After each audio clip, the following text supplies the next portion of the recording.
আসলাম। আমার গোটা দেহ ধর্মাত্ম দেখে তোর মা খাদিজা বলল, হুজুর আমি প্রতিদিন গাড়ি হিরায় আপনাকে খাবার পৌঁছায় দেই, আজকে এমন কি হলো আপনি গোটা শরীর ঘেমে গেল। রাসূল বলে, খাদিজা আপনি জানেন না যেইটা দুনিয়ার কোনো পাহাড় সহ্য করতে পারবে না, সেইটা কারো উপর আল্লাহ নাজিল করে নাই, সেই পবিত্র কোরআন আজকে আল্লাহর উপর আমার উপর নাজিল করেছে। খাদিজা বলতে, হুজুর কি নাজিল হলো? রাসূল বলেন, ইকরা, প্রথম বললেন পড়ো, প্রথম বললেন পড়ো। আমি যখন পড়তে চাই না, সঙ্গে সঙ্গে বললেন বিসমি রাব্বিকাল্লাযী খলাক, আপনি পড়েন সে আল্লাহর নামে যে আপনাকে সৃষ্টি করেছেন।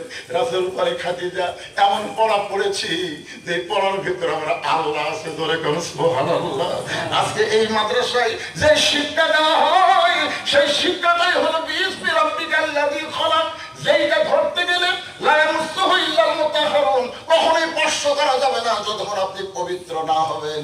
আপনার ছোট্ট বাচ্চাকে যদি পবিত্র বানাবার চান তাহলে প্রাইমারি না দিয়ে এই মাদ্রাসায় ভর্তি করে দেয়। হুজুর কথা ঠিক, আপনাকে কথা হয়নি না, আমরা এত বোকা। প্রাইমারি অনুদান পায়, প্রাইমারি অনুদান পায়, উপবৃত্তি পায়, এটা তো মালটা কি হচ্ছে? রাষ্ট্রীয় ছাত্র পেশাব দিয়ে 40 লেখছে, জানেন? আমার নিজের চোখে খারাপ হয়ে পেশাব দিয়ে 40 লেখছে।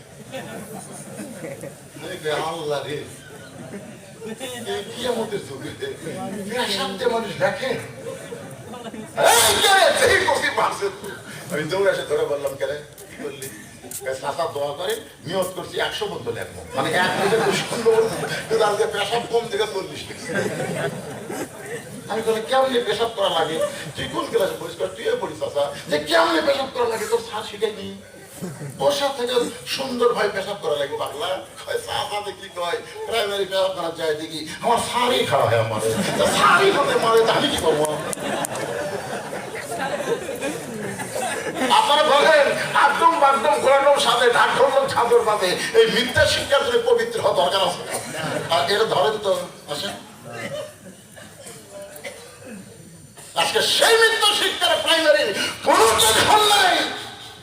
আর এই সত্য শিক্ষা বন্ধ করে দেওয়ার জন্য নাস্তিকেরা এই মাদ্রাসায় 1 টাকাও দেয় না, ধরে কোনো কথা ঠিক কিনা? আপনাদের মতন আল্লাহওয়ালা বান্দা আছে বলে, আল্লাহওয়ালার আছে বলে এই মাদ্রাসা ঠিকই আছে। এটা কি? এটা মসজিদ। মাদ্রাসা কোন দিকে দেখা যায়? এটা কি 7 ঢালাই না 3 ঢালাই? 3 ঢালাই।